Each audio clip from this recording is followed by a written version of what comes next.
Let's give the choirs another round of applause, everyone.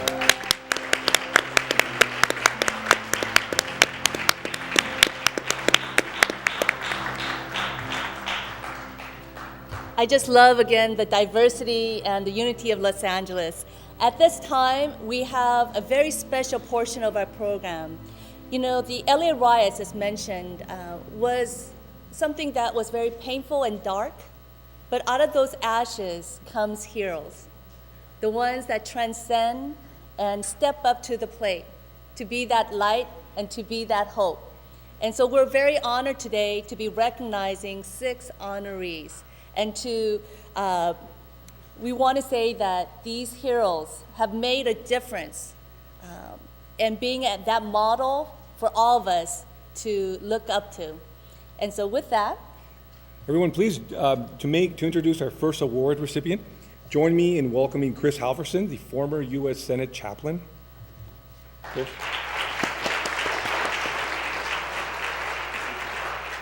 Good afternoon. I want to say to the Korean American community that I have a strong sense within my heart, and I've thought about this a lot, that this is your hour. That the energy, the creativity, the intellectual activity, the preparation that you've undergone since the Korean War is now going to take hold of your community in Los Angeles.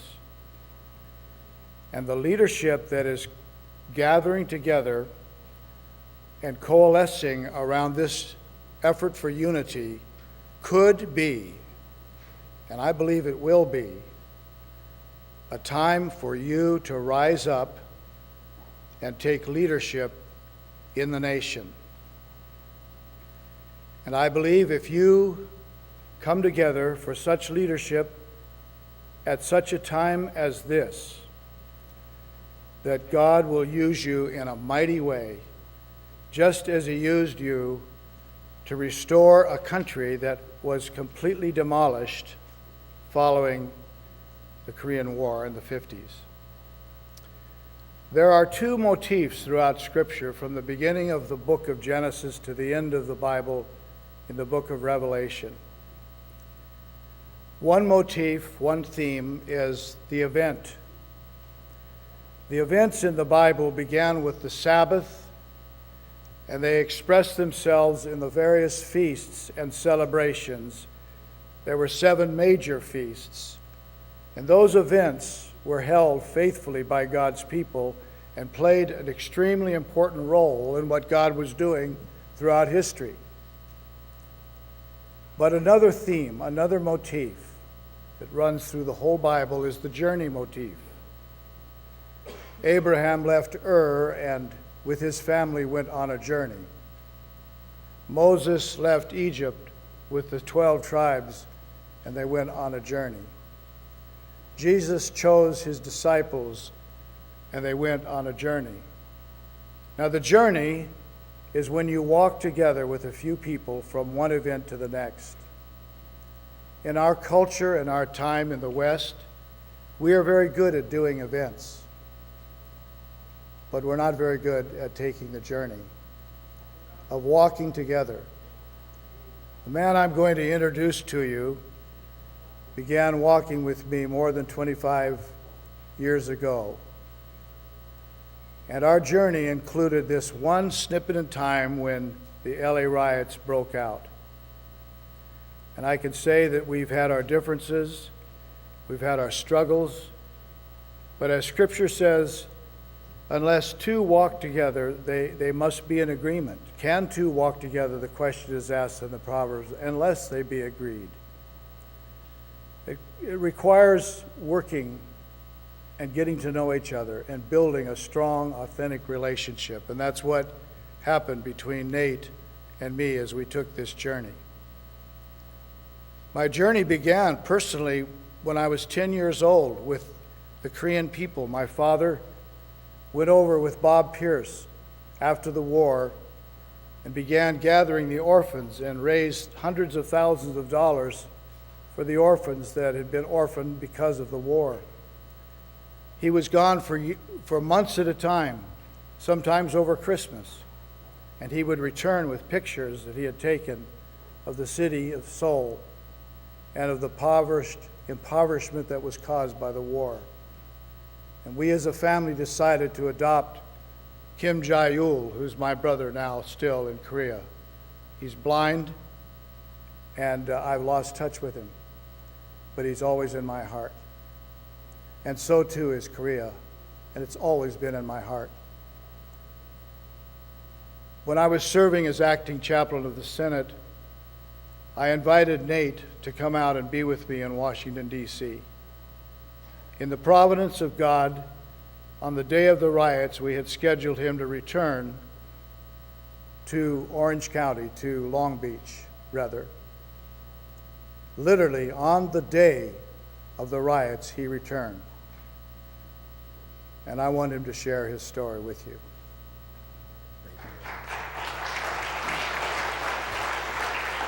Good afternoon, everyone. And first off, thank you for the board to have me speak here today. It's been 25 years.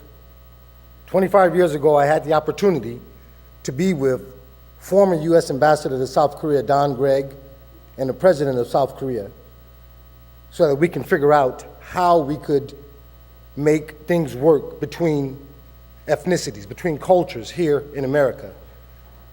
From that conversation that we had, we derived with a program called Kids to Korea.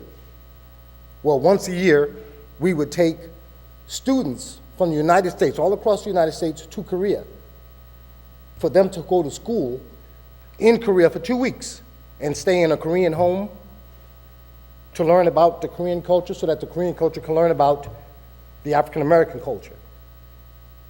This took on something bigger than what I thought it would be. For several years we did this. Yes, this is a celebration today. This is a celebration of reconciliation, of togetherness. But it doesn't stop here. When this is over today and we go back to our communities and our jobs and our colleges, the job just begins. We have to continue to make this work. We have to continue to make this work, to be together, healing, power, reconciliation. Once again, I thank you for hearing me out and giving me the opportunity to speak. Thank you again. Thank you again, Reverend Halverson, and congratulations, Nate Redfern. To introduce our next award recipient, please join me in welcoming Robert Ahn, former Los Angeles Planning Commissioner and current congressional candidate. Robert. Good afternoon. It is my distinct honor and privilege to be here today to introduce our next LA's Angels Hero of Hope. During the events of 1992, during the LA riots, our community was faced with unprecedented violence, unprecedented confusion, and unprecedented fear. It was during this time of darkness, however, a beacon of light, a beacon of hope emerged, and that beacon was Radio Korea. Now remember, in 1992, we didn't have smartphones. We didn't have cell phones. We didn't have the internet. And the only means of communication and the only way that our community was able to get up-to-the-date information was by turning on our radio and tuning in to Radio Korea. And through those broadcasts, our community was able to get vital information, up-to-the-date information, on instructions on what to do, where to go, and how to protect ourselves. During this time of need, it was Radio Korea that reached out its hand to our community, held our hands, and walked our community to safety. Radio Korea was literally the lifeline of the Korean American community, and by that I mean it literally saved lives. And for that, we are eternally grateful to the role that Radio Korea had played. And as we move forward, as we look at the present and the future, it will be Radio Korea that now has a broader audience, a broader listening group that at the time was not here. New incoming immigrants and a whole new generation of young people that were either not born or were too young to understand the events of 1992. As we move forward, Radio Korea will continue to educate the new generation of hope, the new generation of leaders, to ensure that these misunderstandings will not happen again, and to make sure that the events of 1992 will not happen again. Please join me in welcoming Mr. Kim Jun-young, the President of Radio Korea. Hello, good afternoon. My name is Young-jun Kim, the President of Radio Korea. First of all, I would like to invite this place and receive a great award. 25 years ago, the April 1992, the Radio Korea had a great role to communicate and connect person and person, and to protect our properties and save our lives. 25 years later, we are here. Radio Korea will do best to unify African American community and Korean community. Thank you very much. 감사합니다. How did I do? Pretty good? Yes. To introduce our next award recipient for the Los Angeles County Fire Department, I'd like to introduce Korean American community leader, Ji-hee He. Good afternoon. What an honor to be here to introduce our fire chief. On February 17, 2011, Darrell L. Osby was sworn in by the Los Angeles County Board of Supervisors as the 9th fire chief of the Los Angeles County Fire Department. He has served the fire department for 31 years. He heads one of the largest emergency service agencies in the world, providing traditional fire and safety service to more than 4.1 million residents and commercial businesses, serving 58 cities and all in unincorporated areas covering 2,300 square miles, which operates 172 fire stations, 4,800 emergency responders, overseeing an annual budget of over $1 billion. He holds a bachelor's degree in science from the operational leadership from Azusa University. It is my honor to welcome Chief Darrell Osby. Congratulations. Good afternoon. As you can see in your program, Chief Osby, he's much taller and much better looking than I am. Good afternoon, everybody. My name is David Richardson. I'm here on behalf of our Fire Chief Darrell Osby, who could not make it here this evening due to a schedule conflict. But I am the department's Chief Deputy of Emergency Operations for the Los Angeles County Fire Department. And part of my role, as shared in the bio that was just read, is I have the distinct honor to oversee the 4,000 men and women serving through the 58 cities and multiple unincorporated communities throughout the County of Los Angeles to ensure we meet our mission on a daily basis. On behalf of our Fire Chief Darrell Osby, I would like to thank you again for inviting me to speak here today at this important event in commemoration of a time in history some 25 years ago that still stays with us to this day. Those days of the LA riots seem long and never-ending, as first responders and law enforcement worked side by side to stabilize a situation that kept growing and unraveling by the minute. As we know, the fires were widespread throughout the County of Los Angeles, unincorporated communities, of course, throughout the city, and many neighboring cities as well. Fire department resources became taxed trying to keep up with the devastation. The Los Angeles County Fire Department, without hesitation, worked side by side with Los Angeles City firefighters and other neighboring fire departments and law enforcement agencies during the civil unrest. We worked together as a team at a time of extreme crisis. All of us were faced with difficult circumstances as the climate was highly emotional and very dangerous. Those 5 days of civil disturbance were truly a time that tested all of us, first responders, law enforcement, and of course, you, the citizens we serve. As firefighters, we're also confronted with threats and harassment, just like our law enforcement partners. But we had to get to work. Our crews amped up their level of dedication and professionalism while courageously putting themselves at risk every time they were out there, again, trying to extinguish the many fires. 25 years ago, you see, I was one of those firefighters who was engaged in preserving life and property just to the west of the epicenter, mainly around the city of Inglewood in South Los Angeles. As I remember, it was surreal as events were happening in real time. Responding to fire after fire with minimal resources, trying to do our very best in preserving life and property.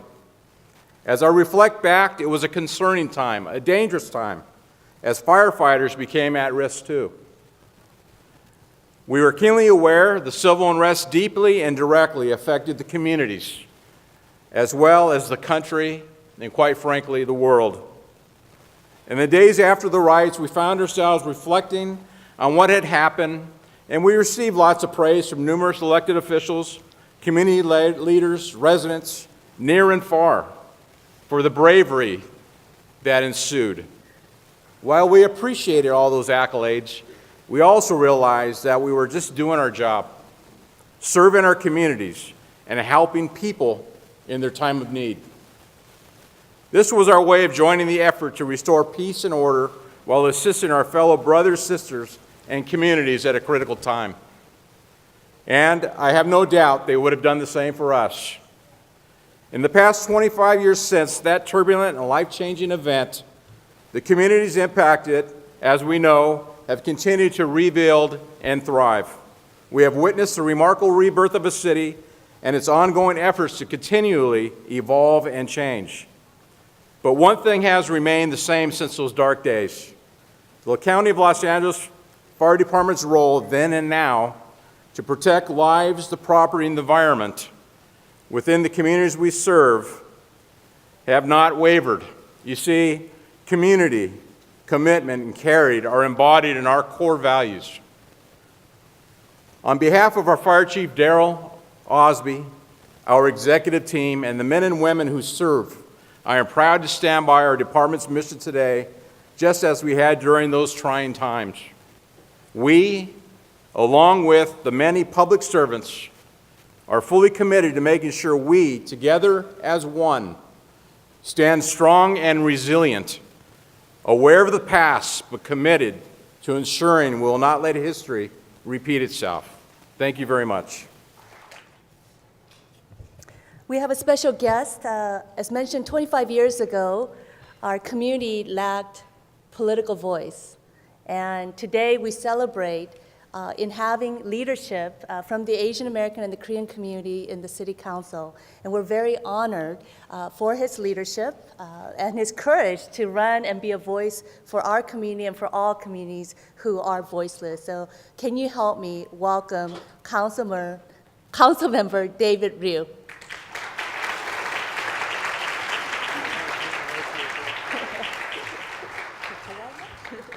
Thank you so very much for taking me out of the program order. I know we have some honorees, but I actually insisted with Haypin.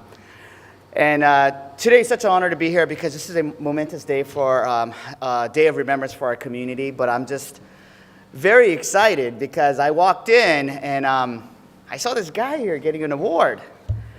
And I'll say it again in Korean, but 20 years ago, 22 years ago, right out of college, I worked at the Korean American Coalition. We had the 429 Dispute Resolution Mediation Center. It was after the LA riots. There was lots of merchant consumer. the LA riots was not a black Korean issue. It was an issue of poverty, and it was also an issue of language barriers. So we had the first 429 Dispute Resolution Mediation Center at KAC, and I was a dispute resolution mediator. Nate was a dispute resolution mediator. And we used to go out to East LA and South LA whenever there was a conflict between the liquor store owners and a customer. And if I went out by myself as a Korean American, if it was an African American or a Latino, they would not trust me. And if Nate went out by himself, the store owner wouldn't trust him. So we used to go out together, arm in arm. Nice reunion. Hey, brother. And then after that, we did citizenship registration, and in the Korean American community, because voter registration was so important. But before you could register to vote and vote, you needed your citizenship. And so I taught ESL and more about citizenship preparation to seniors. And Nate used to pretend to be the examiner and give mock interviews to all the Korean grandmothers and grandfathers. And they were so scared of him, but they loved him. But it's such an honor. I mean, I haven't seen him for 20 years. Yes, sir. So I mean, I hopefully I don't have to say it in Korean. 근데 우리 한면협에서요, 우리 할머니들 위해서 신민권 신청할 때 공부도 가르치고요, 시험도 같이 해드리고, 우리 사이구 다음에 폭동 다음에 우리 커뮤니티하고 문제 많이 있었을 때 우리가 둘이 같이 나가서 dispute resolution 문제 있었을 때 우리 같이 손잡고 그 한인 가게 주인하고 손님들하고 같이 연결할 수 있게 같이 일했었어요. 이 친구랑 20년 전에. 그래서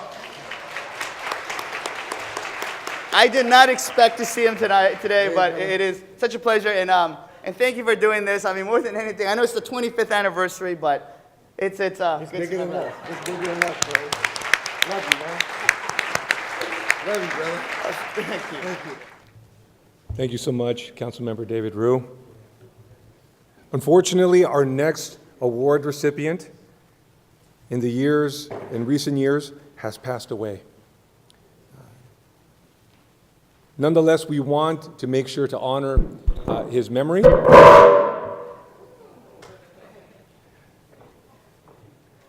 Nonetheless, sorry about that, folks. We want to honor his memory. To introduce the award, we have Mr. Kevin King and Sonny King. Please help me in welcoming them.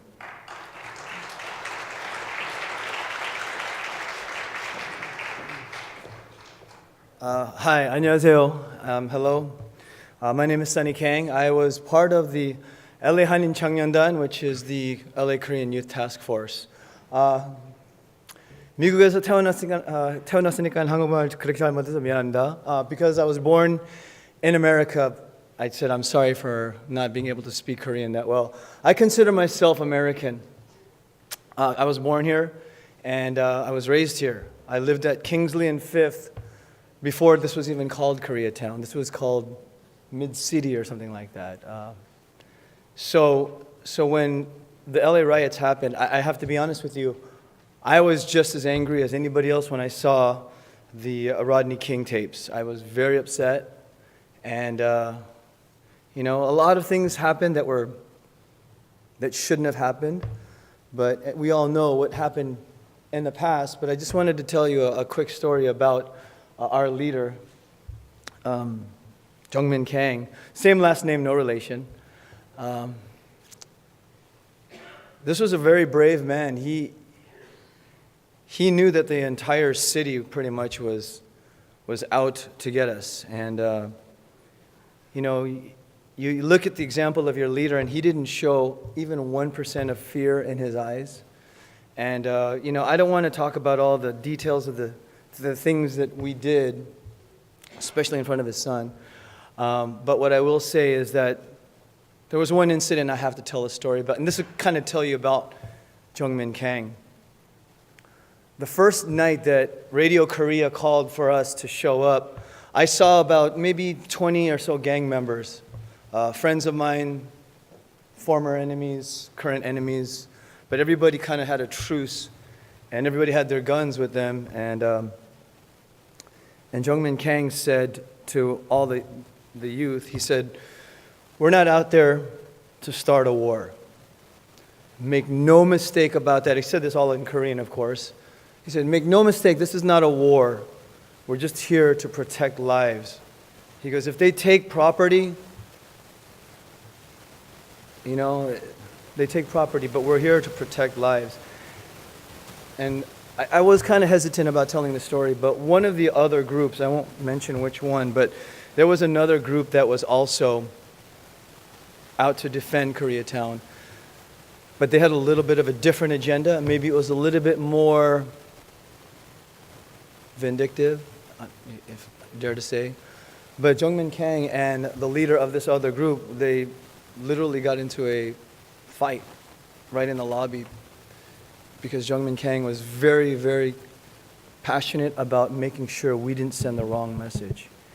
He didn't want to go out there and get revenge. He didn't want to go out there and start a war. He wanted to make sure that the community knew that we weren't out to get anybody, that we just wanted to protect our people. And so with that in my mind, with that in my memory, I have utmost respect for him. I wish he was here to receive the award, but he is by far the bravest living man that I ever knew.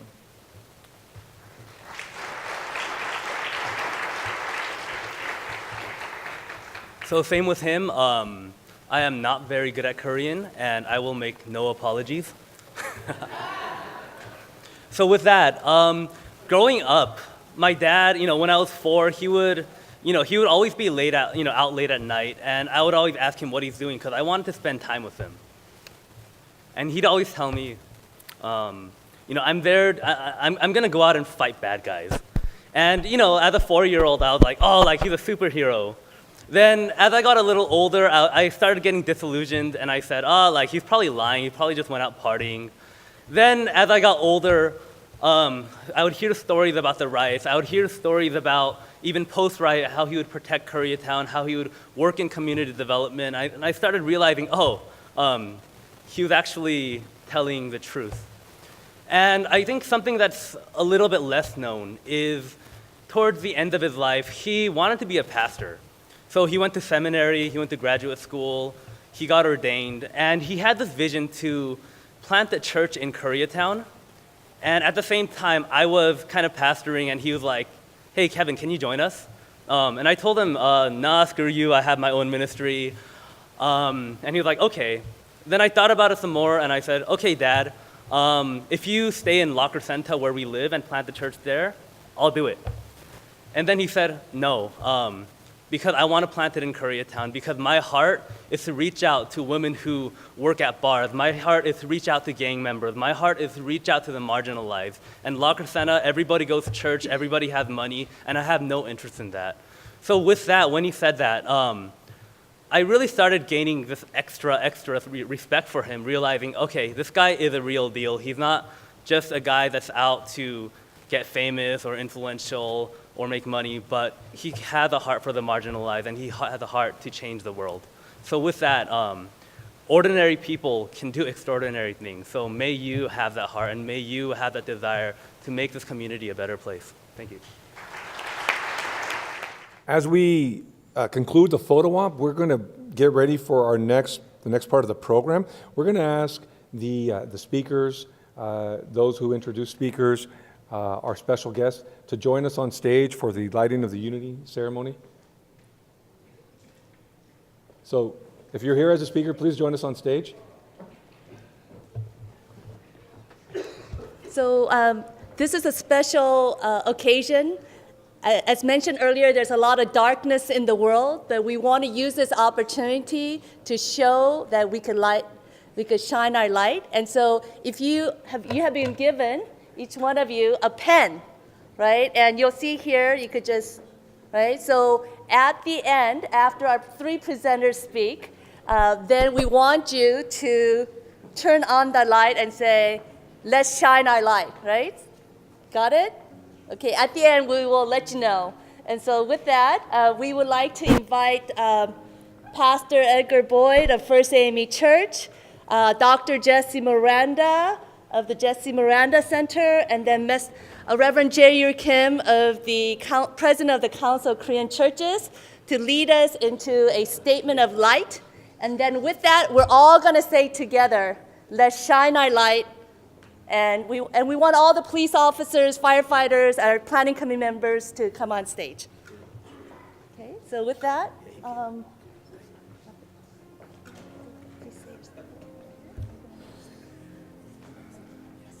we're the light of the world. Light, when lit, is not placed under a bushel, but on a candlestick to give off light to the full house. So I light this candle as a symbol of the light inside of my heart. As I light it prayerfully, I light the way to a broader understanding, unity, growth, and peace in the heart and at hand. We shine our light, symbolic of the light of the God that shines in all of us. When we let out, our light shines, our light dispels the darkness of the world. God's light lives in us. Jesus said that we be the light of the world. And I would pray that each one of us be able to enlighten ourselves and the light within our heart and our life may be shining at this time, at this anniversary, as a remembrance to shine in the darkness of our world, and it can begin with you and with me. and I'd like to invite John Mack to lead us and to say, let's shine our light, our former president of the Police Commission. Let's shine our lights.